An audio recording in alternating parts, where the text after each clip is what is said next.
This week on Snark Squad Pod, we're talking to Tobin Addington about the 2019 film Alita: Battle Angel.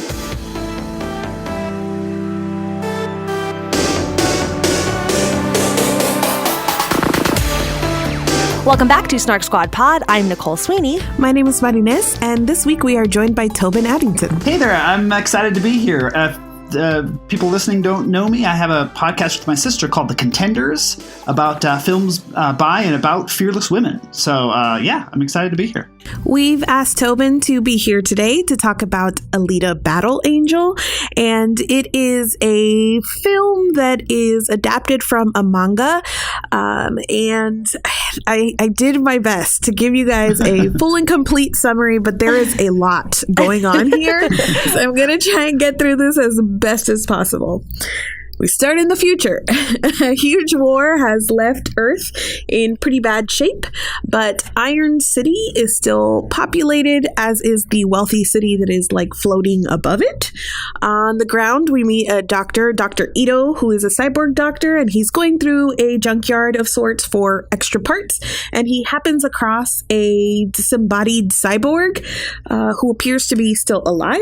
So he takes it home and he rebuilds the cyborg, and when she awakens, she has no memory of her past, so he decides to name her after his dead daughter, Alita. Alita navigates the new-to-her world of Iron City, eventually falling in with a boy named Hugo, whose dream it is to go to the Sky City and leave the junkie city behind. Hugo introduces Alita to the sport of motorball, which is kind of like if a roller derby and the Hunger Games had a baby. The grand champion of motorball is the only person ever allowed to go visit or go to the Sky City. Alita soon discovers that Ito, in addition to being a doctor by day, by night is a hunter warrior. It's kind of like a contracted bounty hunter. She follows him out one night and Ito gets hurt, and Alita's like innate fighting abilities kick in, and that gives them a clue to who Alita actually is. She manages to maim a huge cyborg dude whose name I'm now forgetting, but he manages to escape. Hugo takes Alita on a field trip out of the city to see the crash site of a ship from the war that devastated Earth. She recognizes it, so we realize that she was one of Earth's enemy, a Martian warrior of some sort. Alita swims out to the ship and discovers a body there, and she brings it home to Ito, who recognizes it as a berserker body, but he refuses to join Alita to the body. Alita rebels by sneaking out of her room and going to sign up as a hunter warrior herself. After she does that, her first order of business is to go to the bar where all of the other hunter warriors hang out, and she gives them a rousing speech about joining forces and going together to hunt down the huge cyborg dude. Everyone refuses, so she fights all of them pretty successfully, and then the huge cyborg dude shows up, and he's new and improved, and he's sporting parts that were stolen from other cyborgs by none other than Hugo. Alita puts up a good fight, but her body is cut up before Ito and Hugo and some cyborg doggies come to her aid. The huge cyborg dude escapes again, and Ito has no choice but to join Alita to the berserker body.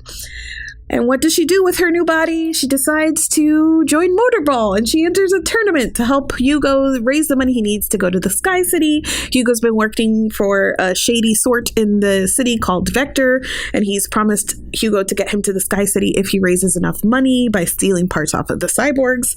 At the tournament, Ito realizes that the other contestants are actually hunter warriors or like wanted cyborgs hired by Vector in order to kill Alita.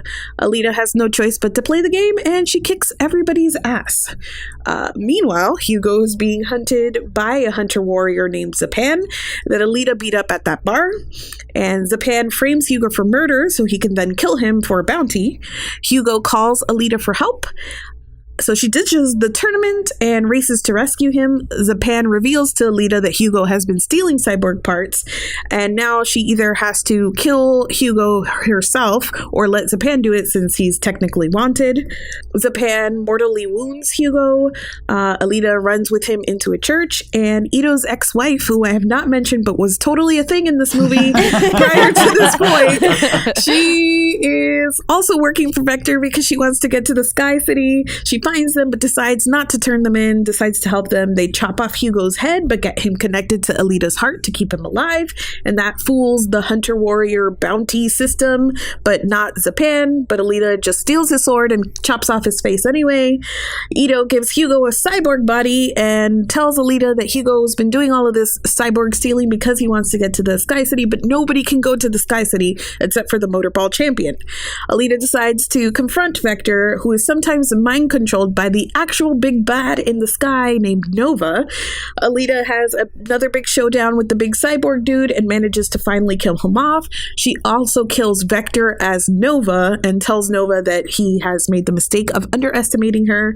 Hugo uses his new cyborg buddy to try and climb up giant trash chutes that are connected to the Sky City, but Alita stops him. Unfortunately, Nova uses some like giant blades to cut them off the trash chutes, and Hugo dies again. Months later, Alita is a motorball champion, and Nova is watching her from the sky. Thank you. Wow. That's the podcast. Wow. Did you see this movie like 8 times to be able to do that? That's amazing. I forgot everybody's name and also half the characters, and that's probably what the podcast will actually be about. So, like, what was that guy's name? I guess so. We're gonna start where we always start. I can't think of any. This was a weird movie, and I'm like, is there somewhere else that we should go first? But let's start with, did you like this, Tobin? Oh, on balance, I did, but I'm hesitant to say that because I went in with such low expectations that like it could actually be not very good. But I enjoyed. I guess I enjoyed the experience of watching it, even if things that I was seeing weren't always good. But I did enjoy the experience of watching this movie the first time anyway. Yeah. Yeah, I didn't hate it. Like I'm in the same boat where I can like objectively stand back and like pinpoint where it went wrong, and some of the things that it could have improved. But that doesn't really change the fact that while I was sitting in the theater, I was mostly engaged. I was entertained. I thought it had a lot of good in there. I thought it had some good performances, some really great visuals. Like, so there were things to recommend it, even if I thought there were some things that definitely struggled. And I think the low expectation thing was key too, because I took my best friend to see it, and basically when I invited her, I was like, you're going to see this movie and you can't like claim like later down the road that I took you to see this movie as any sort of like you owe me, like so she was like, what the hell are we watching? But that was like how low my expectations were about the movie. So yeah, that definitely played into it, but yeah, I enjoyed it. I didn't hate it. I pulled up the email that we sent to Tobin. I was like, I'm pretty sure we foregrounded this with like, I don't know about this. And like the email about, do you want to be on this episode was like, I'm not very optimistic about this movie as a whole, but I am optimistic that there will be plenty to discuss, ? So that's how we asked Tobin to be on this episode in the first place. I just got out of the theater like 45 minutes before we started this recording. Wow. So it's very fresh, and I'm like I feel like I need to, I'm not ready to tell you how I feel about it. Like I we got to talk about it. I think everything that you guys just said, I was having a decent time in the theater. Even the things that I hated, which is literally everything that involved Hugo being on my screen. Like even that, I hated it. There's like things that that are like fun bad, and then like, and so like even those things that I did not particularly enjoy or appreciate, I wasn't miserable, if that makes any sense. So, but then there were other things that like I did legitimately enjoy. So on the whole, I think I enjoyed it. Maybe we'll ask you again at the end of the podcast episode. So I guess let's start with the good things about this movie then. So all three of us are coming in with like we liked it with like maybe some caveats, but it's like, since we're all saying that we generally liked it, what are some things in this movie to recommend it?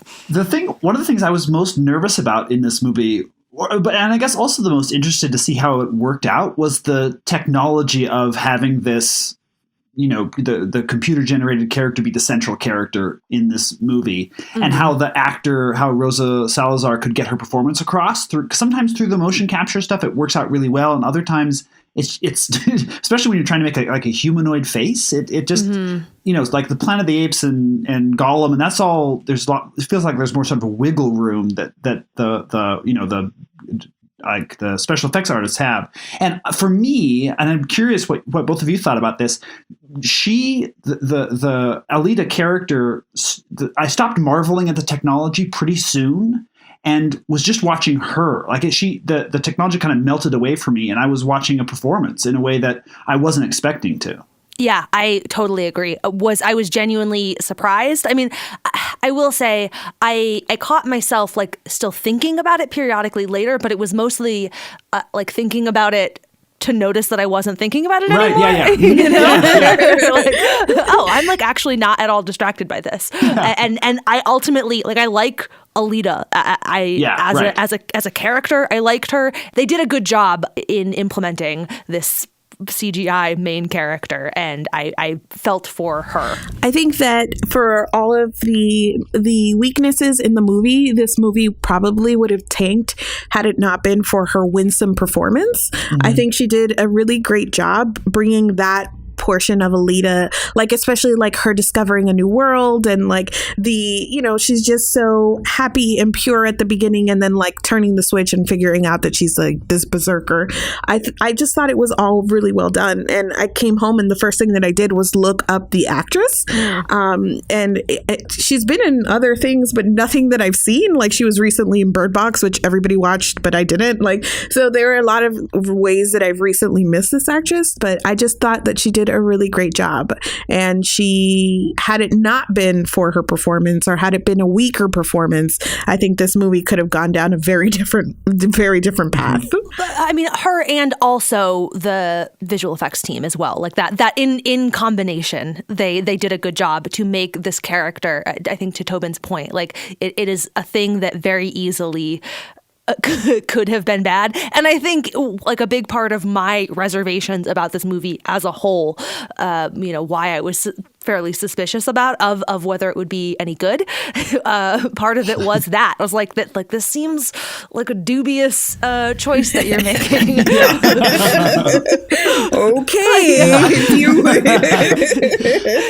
Yeah, like, is this going to be like an extended video game cutscene? It was my fear going right, yeah. And it really does. Like, I was moved by her. And came home and immediately went online to see if I could find like behind the scenes stuff of how they did this and how she performed this. And there is some really cool stuff out there of the way that they sort of kept kind of perfecting or perfecting is the wrong word. They kept sort of advancing the technology to be able to capture more of her expression. And it really did feel like, if you're watching these things, like a combination of the actor's performance and all this technology that's sort of supporting her. And I just think that all blended, just beautifully, I thought. Yeah, absolutely. And the anxieties about like, okay, why would you pin your entire movie on like this CGI character, whatever? Like, especially given who else is in this movie, I think that's the other thing too. Is you're like, okay, so you have like Christoph Waltz and Jennifer Connelly and Mahershala Ali, and like, but we're gonna focus on the CGI character, right? But like, ultimately that did work. But I bring up all of those names too to like note the really, really stunning performances that they all gave as like side characters.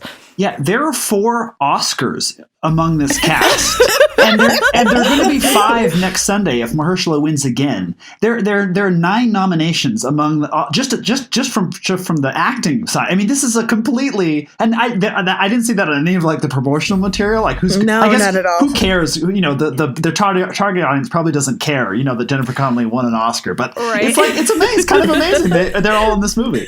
I went into it like kind of laughing at my best friend because she didn't know anything about this movie. But then I was sitting there and watching all of these actors pop up and realizing I didn't know anything about this movie. I had no idea all of these people were in there. And every time like another amazing performer showed up, I was like, what?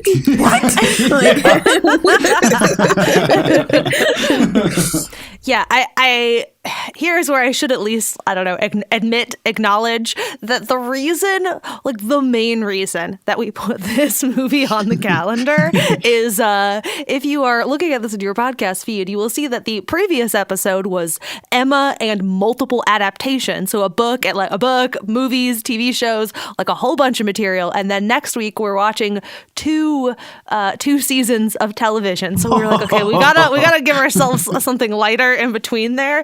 And we looked at new releases. Now, honestly, if I had my way, we would be watching Happy Death Day to You. But alas, Marty doesn't do horror. So here we are. Not as many Oscars in that case. Yes. Far fewer Oscars among the cast of Happy Death Day to You. I think I chose the better thing. That's all I'm saying. So that is why we went to see this movie that we knew very little about. I also think that there are the performances that we've already talked about that were quite fantastic and probably could say a lot more about. There were also some things in the story that were very strong too.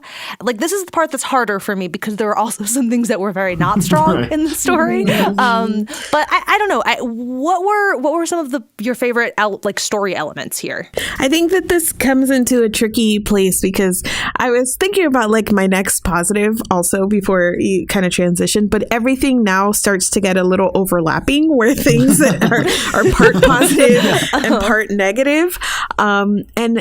So my biggest complaint about this is probably that the story was incredibly muddled and it tried to do a lot. And I think that comes from it being an adaptation and coming from a larger piece of media, something that had, has several volumes in which it was able to build out this world and then putting into a feature film length thing, body.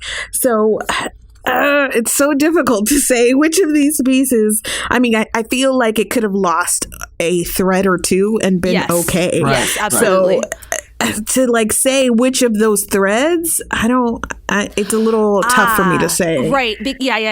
Because they are all existing together. And so it's, because they're all there at the same time, none of them really gets to be quite as strong as they maybe could have been without all of the others there. Yeah. Did we need Motorball?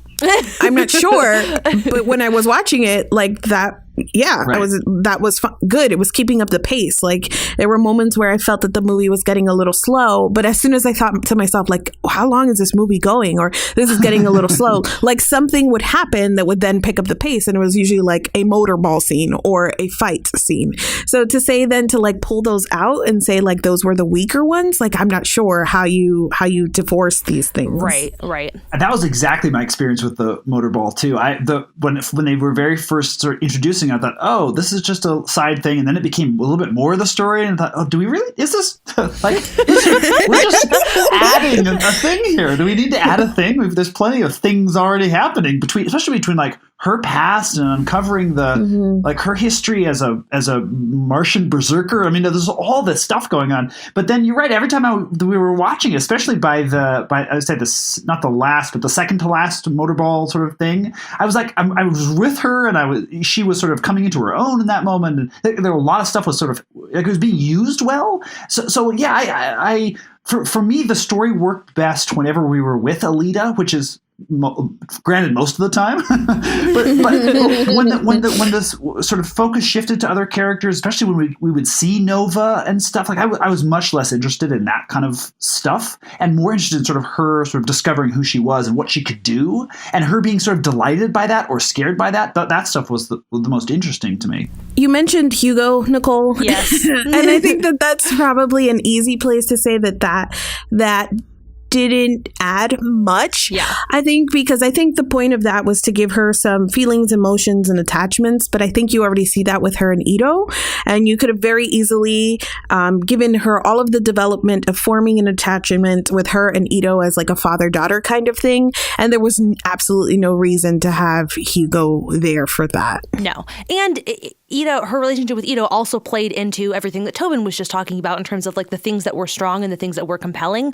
You know, watching her figure all of this stuff out, he also served a role in that too, because he knew more than he told her, and he could have the reactions that he was having to the things that she was doing and whatever. Like they had that whole dynamic. And Hugo, he was just there. I really did not like Hugo. I really hated Hugo. I hated him as a character. The actor was like one of definitely the weakest link. I just, everything about Hugo was disappointing. Has 0 Oscars.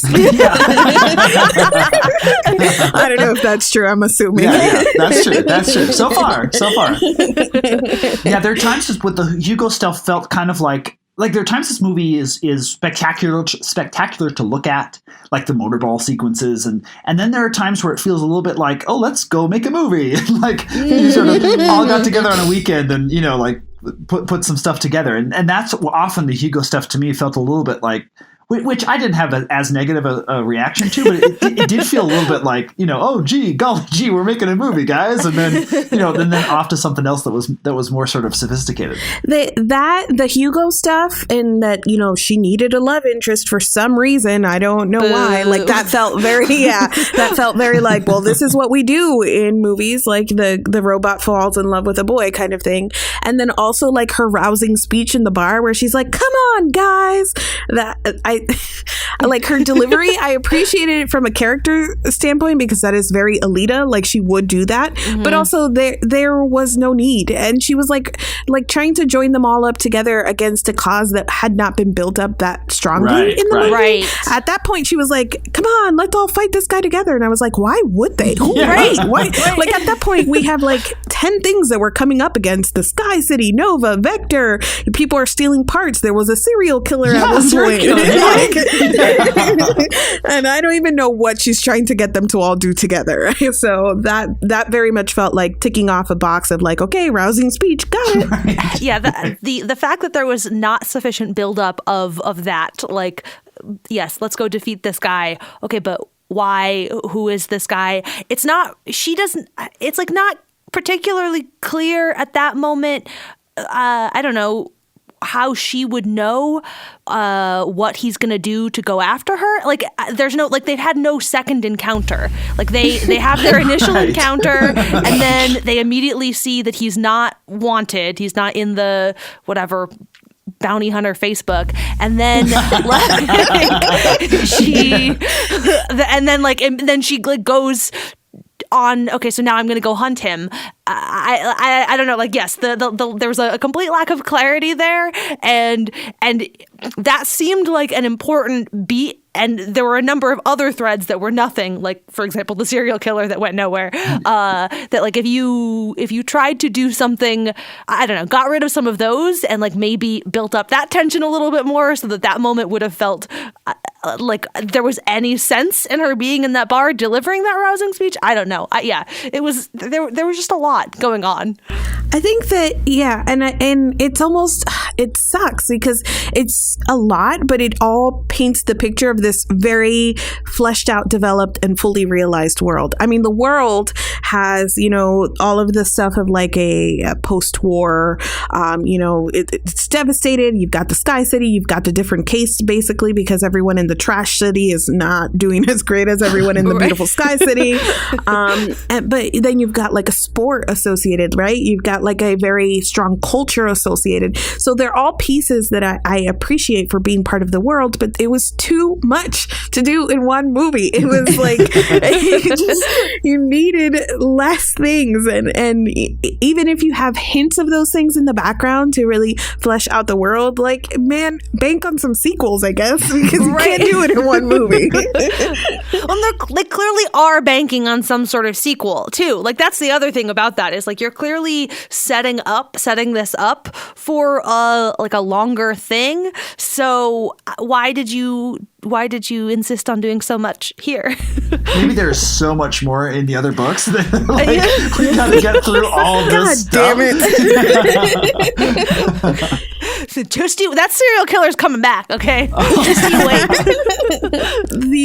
My best friend, bless her heart, again, she at one point turned to me during the movie and, again, knowing nothing about it, said, this has to be adapted from a book or some other medium. And at this point, I wasn't entirely sure if it was. Like, I had a vague feeling that it was, and I read something about that. But it was very interesting to me that she picked it up, knowing nothing, and just kind of experiencing the story. So when I got home again, and I was doing all my, like, post-movie Googling, that's when I saw that it was adapted from a manga. And then I immediately got the first volume and started reading it. Oh. And it is amazing to me. I haven't finished the first volume, about halfway through. It is amazing to me how much they faithfully adapted, like entire frames of the manga up on your screen. They did a very, very, I don't even want to say good, because that's like the question mark here to me. They faithfully adapted some of this action and this world building. The entire scene where Alita, her body has been broken off and she stands up on one hand and then gouges the guy's eye out, like frame for frame from the manga.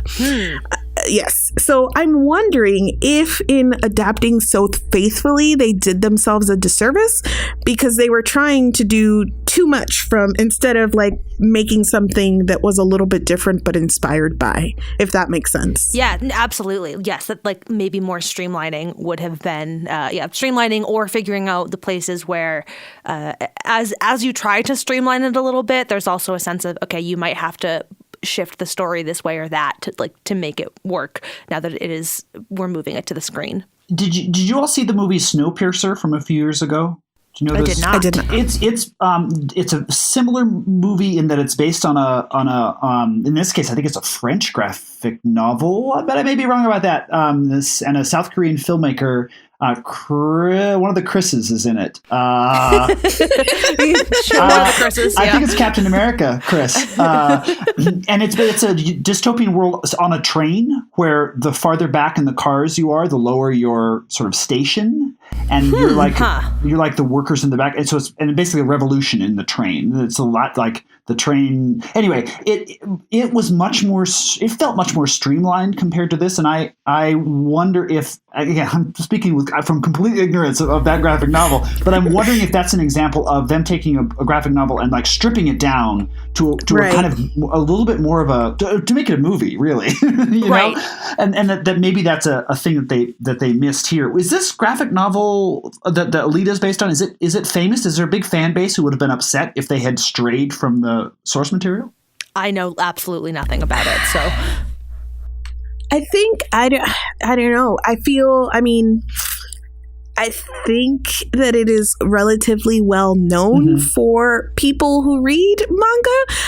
It's difficult because it's different than like Marvel comic books that are sort of in American culture, that they're sort of like pervasive. Right. So it's difficult to find some people who read manga even like frequently, but I feel like if you found those people, they would know. They would know this one. Okay. Yeah, and I think that there's always criticism in general about adapting manga, and with that comes like the whole entire idea of whitewashing, because this is from a Japanese manga and you saw none of that, in the story. So I don't know, but also reading through it and like experiencing in that form, it was begging for adaptation because this is so action packed. And as much as the art that inspired the world is great, you cannot capture the action on a page the way that you can in screen. And even when she's fighting, all you see her is like frozen with her leg out, and it's like, hiya. And you're like, yeah, that's different, than what you saw Alita doing on screen. So I see why somebody saw this and was like, absolutely, we need to make a movie. I think that they just needed to figure out a way to streamline the story for a 2-hour movie. Yeah, this is, and like, I think you touched on something that we come up against whenever we talk about an adaptation of something, which is like that whether or not something is a faithful adaptation and whether or not something is a good adaptation are like complicated and not necessarily the same. Right. In a lot of the reviews that I read kind of soon after, because I was very confused after I left the theater. How do I feel? Yeah. Yes. A surprising amount of them were just like grumble, grumble, James Cameron, grumble. And so I wonder, I don't have enough experience with his movies. Like I've never even seen Avatar and I have some experience with the director, Robert Rodriguez. But if either of you have seen more of their movies, were there any of their like particular styles that you kind of picked up in this movie? It seems to me that they both have kind of a thing for wide-eyed, gosh, gee whiz moments, and that sort of play here. And they both have there's some cheeseball to a lot of the stuff that they do, and then also in terms of the action, they're both very, very good choreographers of action for the screen, which I think certainly shows here. My understanding is that James Cameron had wanted to make this for a long time. I don't remember where I read that, but that he was had initially been the driving force behind it. One of the reviews that I read said that they were that they didn't love Alita, but it made them excited for the first time to see another Avatar movie. just because I think mostly because of how much emotion they were able to get through the motion capture with this character. But they're both filmmakers that I in the past have admired, and some of their movies I really enjoy, and some of the movies I don't. And this seemed to provide, from my point of view, some of the best and worst of their of their sort of what they do. Nicole, do you know what do you think about that? I don't have as much in the way of like reference points. Did not make a ton of comparisons. I mean, I did have like the Avatar thought as I was like as it was done. Not the I want to like go watch a sequel, but the thought was more. It reminded me a little bit of the experience of Avatar, if only because I was like, yeah, that was like a big spectacle of a thing, and I like don't regret seeing it, but I also have a really strong feeling that I'm going to forget it about as quickly. Yeah, right.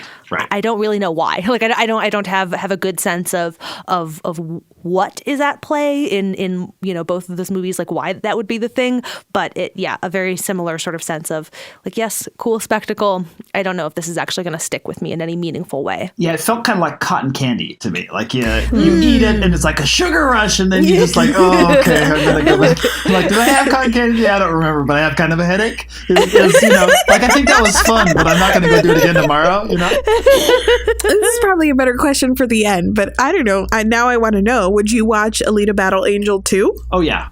Yeah. Okay. Yeah. You would have cotton candy again. Well, yeah, in 2 years or however long it takes to make it. Yeah. Not tomorrow, but like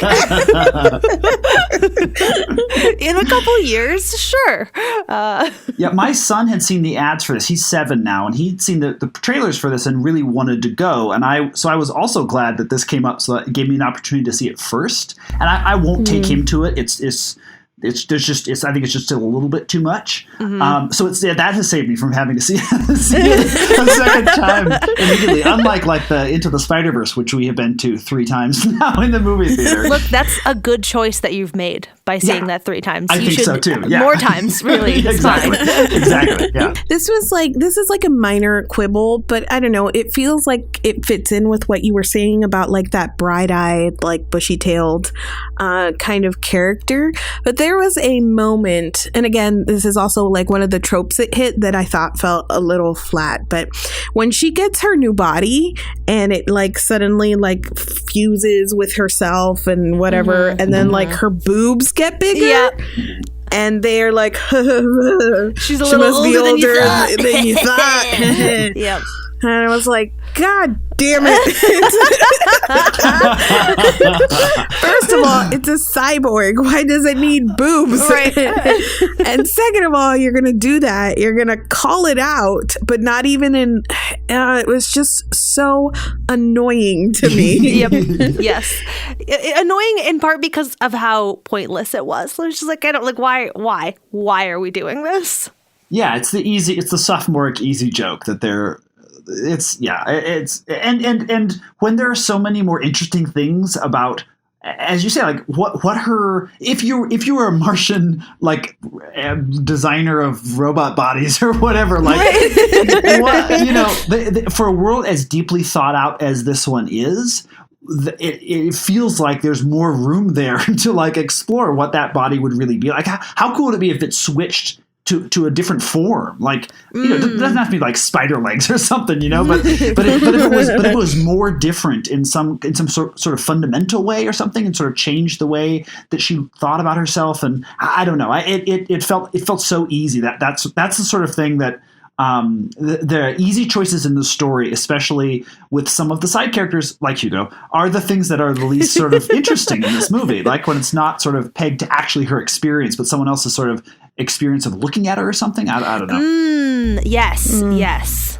That's a really good way of putting it. I love when she has her sword and is kicking people's ass, though. Like, that's like, there are things in this movie that, like, after that, these other things happen, and you're like, oh, I'm with you now, Alita. Like, turn to the camera and give that look, and like the camera pushes in on her, and I'm like, yes, there's the hero moment or whatever. It gives her those sorts of moments too. And it's such a mix. This is such an overstuffed mixed bag. This movie is. Yes, an overstuffed mixed bag is a perfect summary of Alita Battle Angel. Okay, so in talking this out, I'm thinking about this, and I think my fan fiction / fix for this movie. Maybe this is more of a fix for the movie, but I think that in order to make this first installment work, you almost have to take away all of the larger world things and maybe focus this first story on Alita and like figuring out who she is and her experience of Iron City. And so all of the stuff with like the evil scientists in the sky and all of like the bigger world stuff, that almost can be shoved off into a part 2, because first you need to know this world and then you can kind of introduce like the larger story stuff. There was so much about like her memories, who she used to be, and that entire idea of like figuring out what she wants to do, her call and like her pull to wanting to fight and to action, and like really figuring out how you balance that with who she is as like kind of that bright-eyed, very caring cyborg, and that's like a complete story. Her relationship with Ito coming to terms with the death of his daughter. Like you've already told maybe 2 complete stories right there. Like, you don't need any of the other like space stuff and like the flying city. Get rid of that stuff and just keep focusing on Alita and damn it, I just really wanted to know more about the Mars stuff, because they really hinted about like them being the enemy, but then kind of showing that maybe they weren't, and every war has 2 stories, so like exploring that would have been great. Yep. Yes, absolutely, 100%. Like the all the snippets that we got of this idea of like the enemy, that by the end we kind of have the sense that like actually they weren't really the enemy. Like they were the humans are trash. Like they were the humans are trash. A recurring theme of dystopian storytelling. Sure, yeah, but like I wanted so much more of that stuff, and then I got Hugo. So yeah, it's so true. And if because the pals intrigue stuff, as much as I love Mahershala Ali and but like him, like his eyes turning blue and the guy watching them, like none of that stuff, all felt kind of cheap, because I wasn't invested in it. It hadn't been sort of built into the world in a way. And if you go that route, then what you have is more of like the best parts of the original Bourne identity, where you have a character sort of waking up and having to decide, am I who I was?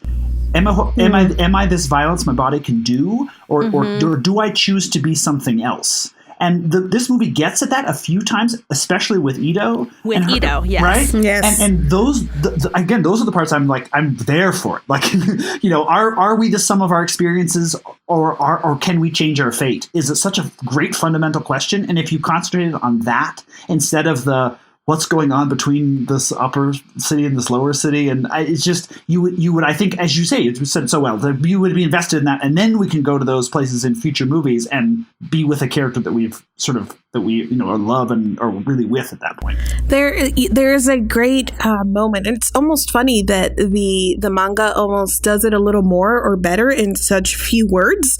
But even the entire, like, when Alita is like doing her teenage rebellion thing and she yells at Ito about not like putting his desires on her, like, I'm not your doll kind of thing. But all of that is really interesting from the standpoint of, the source material, where Ito, like, his main driving factor is that his desire to kill, it, like, everything he does as a bounty hunter comes from a place where he's getting satisfaction out of killing, and he doesn't want that for Alita. And so, like, all of that is really super interesting and is like something, again, like the father-daughter dynamic and that idea of like being pulled or attracted to that violence, and then being in a city or in a setup that encourages that violence monetarily, and how it the whole structure is like, that's where your gold is. And the more that we talk about it, and I wasn't able to kind of like extract out the pieces that I liked before, but now I'm like, yeah, this is her. That's the thing. Yes. This is the good pieces. Especially because, like the things that were strongest in terms of Alita's interactions with other people were her scenes with Ito, like far and away, to the degree that there was like a central thread. I don't know. Like that is definitely where the story was strongest. Going back to, when I asked like, what's your favorite part, and like not being able to answer, right? Because all of the threads were weakened by the fact that there were so many. And like that one in particular is a little bit like, it's frustrating that it wasn't given the space to like, really sit with, for example, what you are describing from the manga, like how that dynamic between Ito and Alita, like hearing you say that, I'm like, yes, okay, that was like kind of there, but I did not have that thought while watching it, that's what's going on in that dynamic, that it was about him, wanting to spare her the like bloodlust. Oh, I love that idea. Like, I want to see Mari's version of this movie. Yeah. Hire me. I'm ready. Yeah. James Cameron, give us your money. It's really funny that we keep coming back to this idea that there was too much in the movie, but also at the same time like highlighting what was missing. Apparently it was both too much and things that were missing. But I am a sucker for any sort of like robot or cyborg stories that really revolve around like robots are people too, like that kind of idea, and like autonomy and rights, and none of that was really here. And maybe not that it needed to be, like it could have been just like cyborgs are so ingrained into the society that it wasn't a question. However, there is another subplot about where cyborgs are being like, they're being paralyzed and their parts are being stolen, which I think is like really interesting in terms of like, hey, that's like, criminal activity, but it's not really being treated that way. Right. And I don't know, it was just, even seeing it happen a couple times was really visceral. Like I didn't want to be watching these cyborgs like screaming for help and their parts being chopped off or whatnot. But again, it was just treated like very much in the background. You almost entirely forget about it, and it's really only used to give Hugo like a bad coloring and be like, Hugo did this, and then she immediately forgives him, which the movie calls out that she's gonna do when she does it. So I don't know, that part was, again, maybe we didn't need that at all in the movie, but if you're gonna keep it, like, you're missing something there. Right. If your central character is a cyborg, like, you should in some way investigate this plot thread. Like, what does it mean in terms of like being a cyborg, and like, and yes, all of these questions of identity. How does having limbs stolen from cyborgs, like how does that factor in here? And it's exactly, Nicole, what you were saying about by trying to do so much, they do so little. They can't go, they can't get deep enough on any of this stuff, because they do have, occasionally there are these lines where they talk about someone scoffs at somebody being into hard bodies or soft bodies, or like the language is kind of there, and you can feel that like, oh, somewhere in here there's like there's something, there's an idea back there somewhere, but it's not foregrounded at all, and it would have been, I feel like it really would have been central to her experience of like waking up and like, who am I? What's this place? What am I? And how do I fit in here? Would be, they would be sort of central to that experience if they were going to, make that movie. I also think, to this point of there being way too many threads and like how do you collapse it, streamline it? This is a little bit of my own bias and my own preferences that, like, obviously this is my sort of default solution, but like the actual solution, in my opinion, is miniseries. If you want to tell all these stories, they're all going to interconnect meaningfully, then you need more time. You cannot tell all of these stories at once in this way. So either you chop 75% of it out and you focus on 25% of it, or you take 10 hours and 10 episodes to do it. Yeah, totally. And there's a built-in, I mean, I have very, very complex feelings about Westworld, but that's the audience for the show. Yes, totally. Yes, absolutely. Yes, this could live on HBO just fine. For any episode about a thing that is not a TV show, I'm now going to make our permanent fix, make it a TV show. Yeah. It's so true, though. It's so true. It's almost always true. I am like curious to see if we ever get to the point where we're like, no. This was, you needed to box this one up. Or if you ever do a show and you're like, this could have been a movie. Yeah. Just if we lose episodes 2 through 9, we just do 1 and 10, call it a movie. Yes. I think this question of like turn it into a TV show or whatever particularly comes up when you're doing an adaptation, though. I think it's strongest there because more often than not, the source material that you're drawing from is long, like relative to the space of a film screenplay, and so like you have to be prepared to collapse things in ways that, like, I don't know, especially now that we're so far into like the world of prestige TV, the idea of trying to force this much story into a movie feels almost absurd. Especially a source material with this much world they're trying to build from the ground up. Yeah, totally. Yes. Tobin, do you know anything about how it did at the box office this weekend? Yeah, it was number 1 at the box office, but the asterisk is that it was a much lower. It's like the lowest in the last 15 years of this weekend box office. So it won, but it's a sort of a Hollywood low point. And I don't know. I didn't see what it actually was. I didn't see what it actually brought in, but it was, it's doing well, but it's not lighting anybody's hair on fire so far.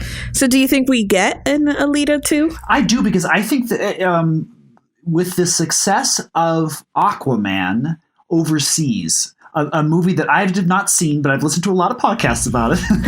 And it sounds other people watch it for you. It is also very overstuffed and largely CGI'd, and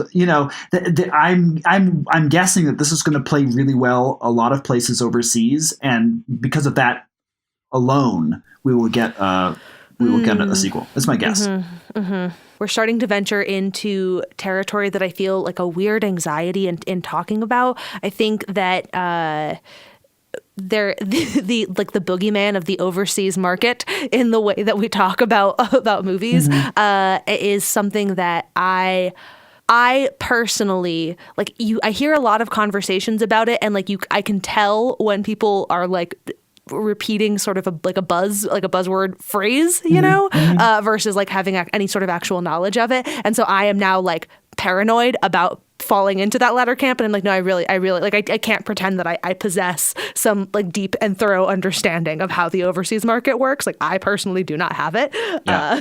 So it tripled. This movie tripled. So it brought in $36 million US on its opening weekend, and $94.5 million in Asia alone. Oh wow! On its opening weekend, so it tripled its U.S. budget overseas on the first weekend. We'll see how it goes. Sort of continues from here, but it's yeah, I totally know what you mean, and but looking at sort of movies that have had a similar reaction here, and then what they've done overseas, that's just my guess. Yeah. Yeah. To be clear, I was not accusing you of doing that. Mostly, I was just saying no comment. I cannot. No comment. I mean, it cost a lot of money to make, so it's got its work cut out for itself. But yeah, but I would guess yes. If I had to put money on it now, I'd say yeah. So see you for Alita Battle Yeah, Angel. I'll see you in 2021, 2022, something like that. Maybe by then your son's old enough, you can also report back on exactly. What did he think? How does this movie play with 10-year-olds? Yeah, exactly. Yeah. Real well is my guess. Yeah.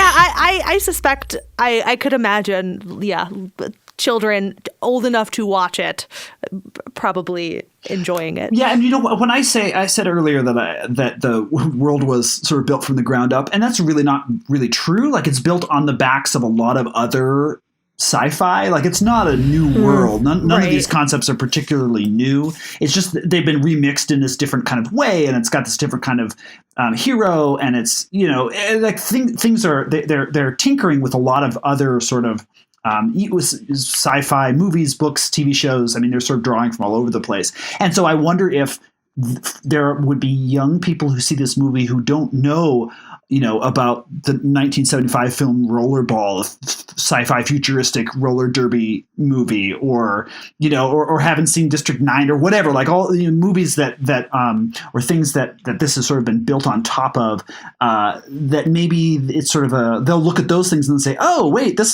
just like Alita, But there's probably some portion of the sort of young movie going public for whom this will feel very new, just because they haven't seen it, versions of it before. Right. Which is, I mean, that is just how that stuff works, right? Exactly. Everyone's entry point is going to be very, very different. Right. And on that note, this brings us to the end of another episode of the podcast. Thank you so much to Tobin for joining us, and to all of you for listening. If you are enjoying this podcast, we would love it if you joined our community on Patreon, where we've got some bonus content and polls to vote on future podcast media. You can find out more at patreon.com/SnarkSquad. We would love to hear all of your thoughts on Alita Battle Angel if you saw this movie. You can find a post dedicated to this episode, as well as any show notes, at SnarkSquad.com, or you can find us all on Twitter at @Snark_Squad. I am at Sweeney Says. You can find me at My Name is Marines. And you can find me at Tobin Addington. Thank you, as always, to Steph and Jen for the delightful theme music that is playing us out right now, and we will be back in your podcast feed next week. Bye. Bye. See ya.